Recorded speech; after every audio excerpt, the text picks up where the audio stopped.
US. President Donald Trump 60ഓളം രാജ്യങ്ങൾക്ക് പകരം തീരുവ പ്രഖ്യാപിച്ചു. പ്രധാനമന്ത്രി നരേന്ദ്രമോദിയോടുള്ള സുഹൃത്ത് ബന്ധം അനുസ്മരിച്ച അമേരിക്കൻ പ്രസിഡന്റ് ഇന്ത്യക്ക് 26% ഡിസ്കൗണ്ട് തീരുവ ചുമത്തി. എല്ലാ ഇറക്കുമതികൾക്കും 10% അടിസ്ഥാന താരിഫ് യു.എസ്. പ്രസിഡന്റ് പ്രഖ്യാപിച്ചു. യു.എസുമായി ഏറ്റവും ഉയർന്ന വ്യാപാര കമ്മിയുള്ള രാജ്യങ്ങൾക്ക് ഉയർന്ന നിരക്കുകൾ ഏർപ്പെടുത്തി. പകരം തീരുവ നിരക്കുകളിൽ 10% മുതൽ 49% വരെ വ്യത്യാസമുണ്ട്.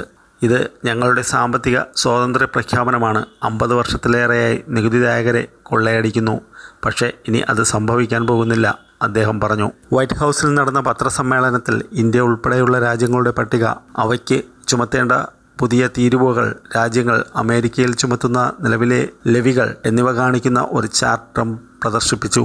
യു.എസ്. ഇറക്കുമതിക്ക് ഇന്ത്യ 52% തീരുവ ചുമത്തുന്നുവെന്ന് അദ്ദേഹം പറഞ്ഞു. ഏപ്രിൽ 9 പുലർച്ചെ പകരം തീരുവ പ്രാബല്യത്തിൽ വരുമെന്ന് വൈറ്റ് ഹൗസ് അറിയിച്ചു. ചൈനയിൽ നിന്നുള്ള ഇറക്കുമതിക്ക് 34%, യൂറോപ്യൻ യൂണിയനിൽ നിന്നുള്ള ഇറക്കുമതിക്ക് 20%, ദക്ഷിണ കൊറിയയ്ക്ക് 25%, ജപ്പാന് 24%, തായ്വാന് 32% നികുതി ചുമത്തുമെന്ന് യു.എസ്. പ്രസിഡന്റ് പറഞ്ഞു. ഏപ്രിൽ 3 മുതൽ പ്രാബല്യത്തിൽ വരുന്ന തരത്തിൽ യു.എസിൽ അസംബിൾ ചെയ്യാത്ത ഓട്ടോമൊബൈലുകൾക്ക് 25% തീരുവ ചുമത്തുമെന്ന് ട്രംപ് പ്രഖ്യാപിച്ചു. ഈ നീക്കം യു.എസിന് പുറത്തുള്ള വാഹനങ്ങളുടെ വില വർധനവിന് കാരണമായേക്കാം. തന്റെ പ്രഖ്യാപനത്തിനു ശേഷം പകരം തീരുവ സംബന്ധിച്ച എക്സിക്യൂട്ടീവ് ഉത്തരവിൽ ട്രംപ് ഒപ്പുവെച്ചു.